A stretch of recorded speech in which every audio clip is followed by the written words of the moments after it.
Nako, breaking news, tumabog po sa galit si Edgar Erice po dito po sa kamera. Dahil po sa pangako di umano nito ni Junior na sabi ni Edgar nga bola lang, bola lang. Puro priority pero hindi nakikita. Hindi na tayo iba diyan. Sanay na tayo sa ganyan. Kaya nga siya sabi natin ngayon kaya nga isipin mo simpleng bagay na lang investigasyon. Napakadaling bagay na lang gagawin. Hindi ka naman gagastos diyan, no? Ipalagay natin yan ay gagastos ka, kakaunti na naman yan, no? Iimbestiga mo lang. Dapat ikaw mismo, leader ka ng bansa, ha? Inuutosan mo mismo si Pinky, ha? Si Pinky, mag-imbestiga ka. Ayaw pa rin, wala nangyayari. Ito pa kaya, nasabi niya, anti-dynasty na to. Alam mo, pag-uusapan din natin ito, anti-dynasty na to, kung ano ba talaga to, no? Ano ba talaga ang magiging function nito sa lipunan natin, no? May punto naman si Edgar Erice dito. Kaya pag-uusapan din natin ito muna bago natin talakayan kay Edgar Erice. No? Talagang ito po, puspusan po sila ngayon nakikipag bakbakan dito sa impeachment ni Sara. Talagang atat na sila. Wala na sila inatupag araw-araw. Puro impeachment yung bunganga nila. Puro impeachment utak nila. Puro impeachment. Mahal nila taong bayan. Huwag kayong maniwala mahal nila taong bayan. Abante, iginiit na hindi pamumulitika ang impeachment versus BP Sara. Kung hindi pamumulitika, sir, bakit pa hindi ka patas? Kung hindi pamumulitika, bakit si Junior may confidential pass din yung imbestigahan? Ngayon, flood control, napakaraming issue. Ni minsan ba binanggit mo pangalan ni Saldi? Sige nga, dati takot kayo sa pangalan ng Saldi. Ngayon ba nababanggit kayo ng, may nabanggit pa itong mga to sa flood control? Ha? Tapos sasabihin nyo, hindi pamumulitika yung ginagawa kay Sara?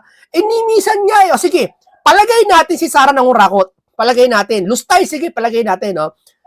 Okay, asikasuhin mo, very good. Pero man lang, sir, sana man lang pating itong event na to, itong sitwasyon na to, na kung saan may kurakot ngayon na nangyayari ngayon sa flood control, magsalita ka rin. Hinihintay namin, ba't kay Sara lang? Tapos sasabihin mo, hindi pamumulitika ang impeachment versus Sara. Ano yan? Para doon sa lustay, di ba? O para saan yan?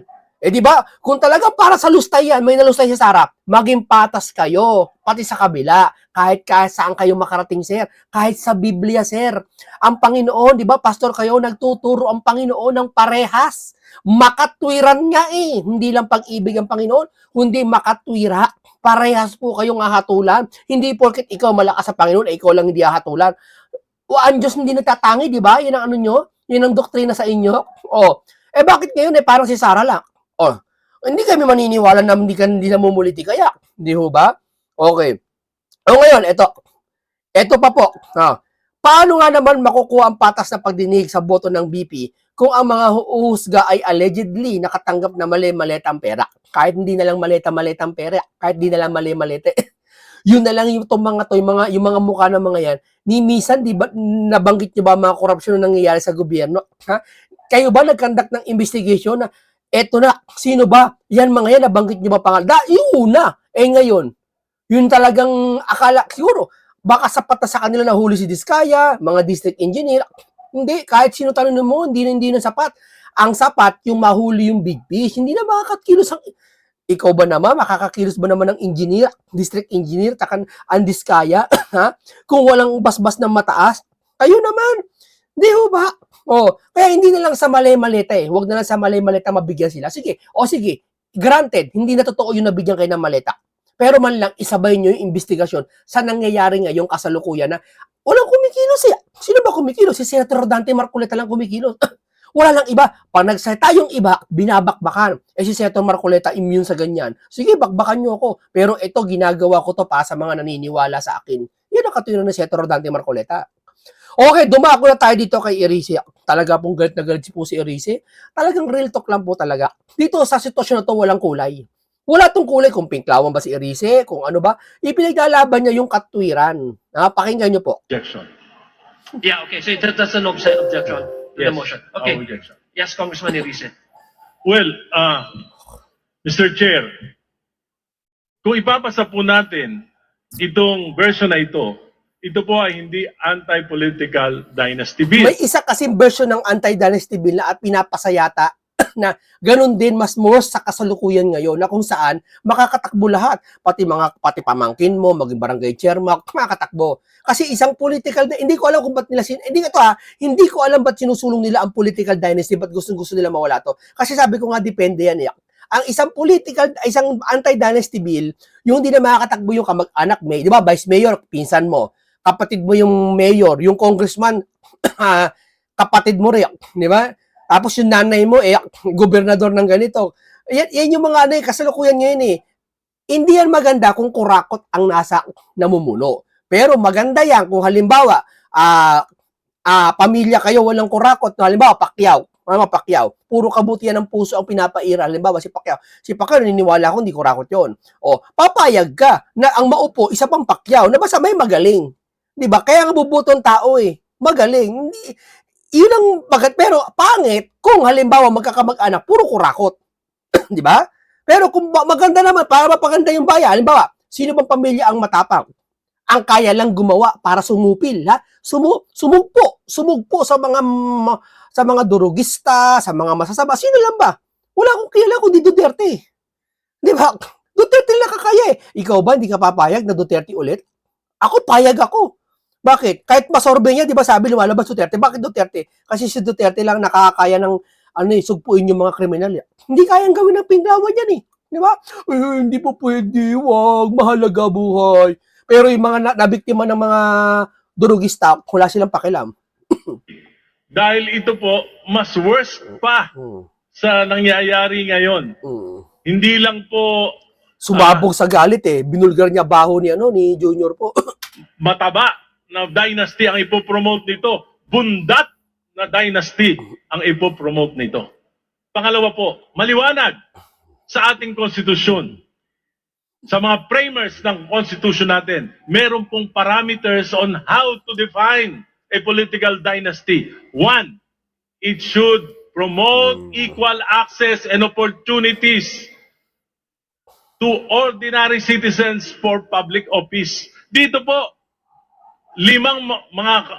yung 10 kayo na magkakamag-anak, lahat kayo pwedeng kumandidato dito. Ang gusto sa iba't ibang mga posisyon. Pangalawa po, ang sinabi ng konstitusyon ng mga framers ng constitution, it should prevent monopoly of power. 10 kayo, pwede. Hindi may monopoly of power. Ang liwanag. Hindi, the Congress have been ignoring the anti-political dynasty provision of the 1987 Constitution for 39 years. Binabaliwala natin. Pero ngayon, mas worse. Bakit? Binabastos natin ang essence ng konstitusyon kung ipapasa natin itong bill na ito. Ang gusto yata ni Erisi kasi ipasang bill, yung talagang walang kamag-anak na makakatakbo. Di ba? Hindi. May sinusulong yata isa pang bersyon na kung saan makakatakbo pa rin lahat. Kasi hindi. Kasi pag sinulong nila yung totoong bersyon ng anti-dynasty bill, lalabas, walang makakatakbo mga kamag-anak. Tatamaan ng Marcos. Tatamaan si Amy. Tatamaan si Sandro. Tatamaan yung iba pang congressman ng Marcos. Lalo na iba pang mga ang dami niyan. Mga barangay, di ba, kahit sa inyo, ang lugar nyo, di ba, pinsan ni Mayor, Consilor Misa? Di ba, yung kapatid niya, di ba, Vice Mayor niya? Di ba, ganyan? Dami tatamaan yan. Kaya siguro, kaya sinusulong na yan, hindi ko alam kung anong technique nila para sulong niya, para tamaan ba mga Duterte, at sila. Di ba? Sabi ni Presidente Marcos, priority niya magpakulong dahil dito sa flood control. Nagawa niya ba? Hindi. Sir, hindi totoo yun, sir. Priority magpakulong. Hindi totoo yun, sir. Yun nga lang si Pinky. Simpleng bagay, hindi nag-iimbestiga. May ginagawa ba si Pinky? Mula nang umupo sa Blue Ribbon, walang ginagawa. Yun na nga lang, simpleng bagay. Kung ako presidente, sisitahin ko si Ping. Ping, tatawagan ko. Ping, ako si presidente. Bakit di ka nag-iimbestiga? Gawin mo yung trabaho mo. Blue Ribbon. Presidente ako, may karapatan ako, sitahin ko si senador. O kaya kausapin ko, wag na sitahin sa pamamaraang kausapin na maayos. Patawag si Pinky, patawag ang Senate President. Mag-imbestiga kayo, madaliin nyo na. Bago matapos ang termino ko, gusto ko may makulong. Ba't walang ganun? O kayo sumagot kung ba't walang ganun? Bola lang. Sinabi ni Presidente, priority niya, yung independent commission, na ipasa ba? Hindi. Bola lang. Ngayon, sabi niya, priority niya, anti-political dynasty. Alam na alam niya yung meaning ng dynasty sapagkat kaming dalawa ang author nung kauna-unahang batas na, Congressman na mayroong Elise. provision ng Your Honor, anti-political dynasty bill. Your Bola Honor, lahat, Please, bola nun, Your bola, Honor, please bola, direct- Marcos. Bola, Marcos. Galit na galit, no? Nagwala po si Edgar Irice dito sa camera po. Na totoo naman, di ba? Maintindihan mo eh. No? Ano mga nasa camera dyan? Iba dyan pa plastic. Biruin mo si Bong Suntay. Although si Bong Suntay, mali yung pagkakagamit niya ng analogy tungkol kay Ann. Maski ako, medyo ako, tagilid ako dun sa kay Ann. Pero, ikukumpara mo sa mga nangurakot, sasabihin pa, ay, ano, baka basusan yun. Ay, sa akin kabasusan talaga yun. Oo, medyo.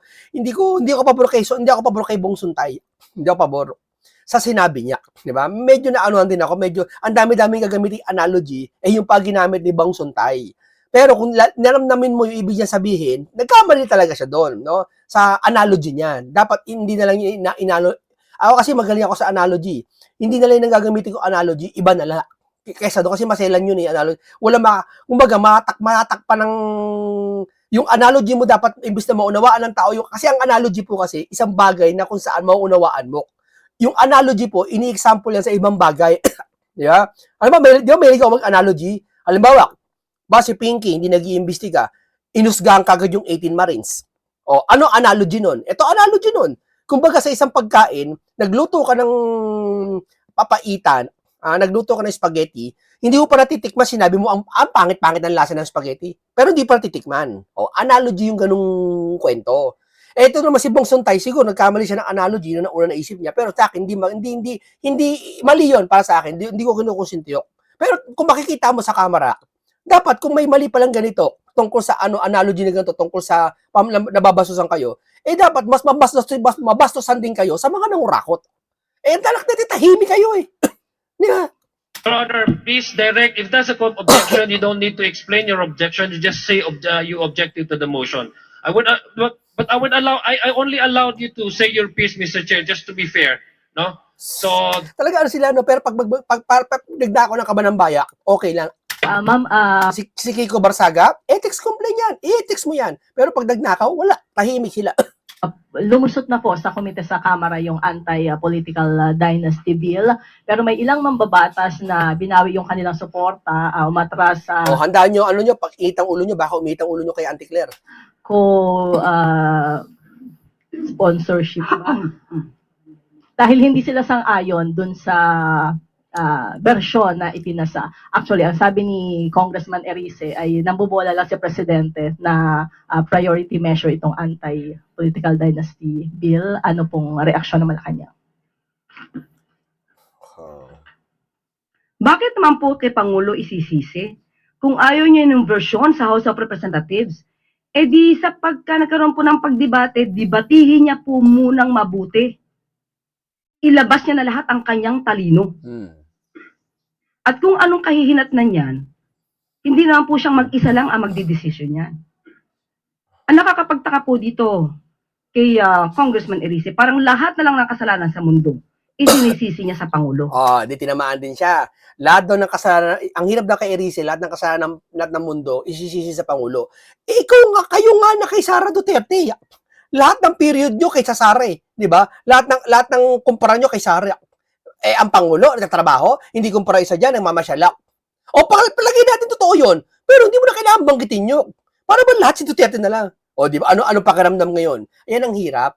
Sinasaway nyo yung ayaw nyo, pero ginagawa nyo. Yeah. Trabaho po nilang gumawa ng batas. Kaya trabahuhin niya po iyan kung anong gusto niyang version. Ma'am, nabanggit niyo po dati na nag-usap si Presidente at si E.S. Recto doon sa posibleng mga provision na laman nitong bill na ito. Ano po ba yung gustong ma-achieve ng Presidente at ginawa niyang prioridad itong anti-political dynasty? Katulad ng aking sinabi, yung pinakahuling LEDAC meeting po, yung po talaga ang inuna niya. Gusto niya po itong maipasa. No, kunwari lang yan. At, Buladas lang yan. Yun yung pinaka-importanteng bagay. ICI, isa na lang member Hindi nyo pa inano Napaka-importante ng bayan na naapektuhan. Baha, flood control, ghost. Hindi nyo naaasikaso eh. Si Pinky nga lang, pagsabihan si Pinky, Hoy Pinky, mag-imbestiga ka na. Hindi niya magawa eh. Yan pa kaya? Woo! Kaya si Erici nagalit. nga po siya na umaandar po ito at Bola, boka. Sabi ni Erici. nung nag-report nga po si si Senator Riza Ontiveros na nagkakaroon na ng public consultation, ang nais lang po talaga ng Pangulo ay mapabilis. At kung ano ang pinakamagandang batas para sa anti-political dynasty bill or Pinakamagandang batas. other law, yan po ang nais ng Pangulo. Yes, Pakinggan nyo po si Edgar Erice. Kanyang buong pahayag tungkol sa anti-dynasty. Ba't siya nagalit? I withdrew my authorship. Hindi ko masikmura eh. Kasi hindi naman to anti-political dynasty bill. Ang tunay na anti-political dynasty bill, maliwanag naman yung framers, ang intention, legislative intent ng mga framers ng 1987 Constitution. Dapat it will promote equal access and opportunities to ordinary citizens. At pangalawa, it should prevent the monopoly of power. Dito, pwede isang senador, isang governor, 5 congressman kung 5 ang distrito, 10 mayor kung 10 ang city, 20 municipal mayor, 100 barangay captain, basta pwede magkakamag-anak lahat at pati SK chairman. So, ito po ay pambabastos sa Article 2, Section 26 ng ating Constitution. Tingin ko po talagang hindi kayang bitawan ng kapangyarihan yung mga political dynasties. Ayaw nilang kahit kaunti. Gusto pa nila madagdagan yung kanilang kapangyarihan. At kung ganyan ang mangyayari, lalong mangyayari yung mga korupsyon gaya ng flood control na siyang isa sa ugat ng korupsyon sa ating bansa. Yung mga PAT, yung dati matatabang dynasty, pag nag-ipasay, Siguro sa ngayon yung anti-dynasty na yan, pabor ako. Kasi walang magawa para mapalitan yung mga magkakamag-anak ngayon na umaabuso sa kapangyarihan sa Pilipinas. Ang dami niyan, ayoko magbanggit ng lungsod. Lahat magpipinsang councilor, pinsan niya councilor, barangay chairman, kapamangkin niya. Siya mismo mayor, congressman, chowin niya. Tapos sa kabilang ganun din matigil na yan pabatuldukan na yan tapos ulit na lang, reset na lang ulit. ito, magiging bundat na. Simulan natin kay Sara ulit, kay Sara Duterte. Presidente sa Sara. Simulan natin doon. Hindi Ano kayo? matabang political dynasties. Sabi ni Presidente Marcos, priority niya yung independent commission. Independent commission yan. Budol yan. Sabi yan ni Atty. Vic Rodriguez. Budol yan. Nag-overtime kami, naipasa namin sa committee. Pagkatapos, ihinto na. Binola lang kami ni Presidente. Bola. Sabi niya, priority niya yung anti-political dynasty. Alam na alam niya kung anong ibig sabihin ng anti-political dynasty dahil kaming dalawa yung author ng SK Reform Law na may ang kaunang-unang batas na may political dynasty. Alam niya ang ibig sabihin pero pinayagan niya si Speaker at ang kanyang anak na mag-author ng ganitong klase ng anti-political dynasty. Ibig sabihin, binola niya rin yung mga mamamayan. Sabi niya magpapakulong siya December 15 ng mga involved na malalaking opisyal sa flood control. Ang Marso na ngayon, wala pa rin. Ibig sabihin, lahat ng sinasabi niya, wala sa loob niya. Bola lang. Hindi totoo. Gusto niya lang pagtakpan yung trilyong pisong korupsyon sa flood control at sa infrastruktura. Kaya yung BBM, naniniwala ako, hindi na Bongbong Marcos siya. Bola Marcos. Yung paglabas niyo po dun sa meeting, taking a stand against yung mapapasa nga pong bill if ever. Ang dami ng get kay Junior. Tapos sabi mo, tama pa rin yun. Yes, I am very passionate about this because I've been fighting political dynasties even before the 1987 Constitution. I've experienced how to fight dynasties. Nagtiis ako, nag-suffer ako. Alam ko yung kaisipan ng mga political dynasties. Kaya power corrupts, absolute power corrupts absolutely. Alam ko yung kaisipan ng political dynasties. Talagang gagawin nila lahat ng paraan, korupsyon, pananakot, pagpatay, para lang manatili sa pamumuhay. Yes, final na. It's not a political. I am not withdrawing my passion to enact a real anti-political dynasty. Pero itong pinasa nila sa travesty of the Constitution, pambabastos sa Constitution. Kunyari po, ma-amend pa po siya sa floor. Okay pa din kayo dun sa second I don't think that i-amend pa nila yan dahil sa tingin ko, para ipasa niyan, parang hindi kaya ng mukha ko na ipasa yan. Biro mo, mas masahol pa sa kasalukuyan yung ipopromote ka. Ano ba yung usapan nyo kanina? Yung working draft yung talaga yung... Hindi, pinasa na yung working draft. Wala nang amendments, wala na lahat. Approve na ng committee. As is. Yung Marcos. As is the Marcos bill. Yun na, inaprubahan na yun. Sir, tingin niyo ba for show lang yung mga consultations na naganap? Oh, pinahirapan pa kami. Pinagpunta pa kami sa Cebu. Lahat ng mga kabataan sa Cebu against political dynasties. So, hindi binigyan ng pansin. Talagang, pasensya na, talagang passionate ako about this. Because I've been fighting this for 4 decades. So, Reconcile yung kasi member ko kayo ng LP. Parang meron po sinabi si former Senator na open pa rin ng LP to a partnership with the Marcoses by 2028. How do you reconcile the two stand? hindi ako open. Personally, hindi ako open for Camera po. I am not open to join the administration. Kasi, sobra na. I experienced the father. And now I'm experiencing the son. Parang wala namang pinag-iba. Kasi napipigil pa kayo ni Kong Miro na huwag niyong i-withdraw yung bill niyo kasi kayo pa yung magkaroon pa ng chance na mag-usap. Wala na Kay Lapid. Inaprubahan nila without even debate. So wala nang bawian. Wala. Binabawi niyo talaga. Binabawi. I don't want to be a part of this. Sir, doon sa LP, baka magiging tricycle na lang kayo. Hindi ko alam. Basta ako, wala pa namang final na decision ng LP. Actually, pagka may mga issues, it's always conscience vote sa LP. Pero ako, definitely, I will not be a part of any coalition with the administration. Nakausap niyo yung si Lenny. Tuloy mo LP yan, ha? Tapos sasabihin nyo, makikipag kayo sa ibang pink cloud. Hindi mo nga malaman kung sino nakakampi nila eh. Hindi mo na malaman kung anong kulay nila ngayon eh. Di ba? Sabi nila, wala kaming kulay-kulay pag-iisay namin. Pag-iisay, ba't ayaw nyo kay Sara? Di ba? Nililito nila taong bayan, kaya ang panalo dito ngayon, ang makikinabang dito si Sara Duterte sa 2028.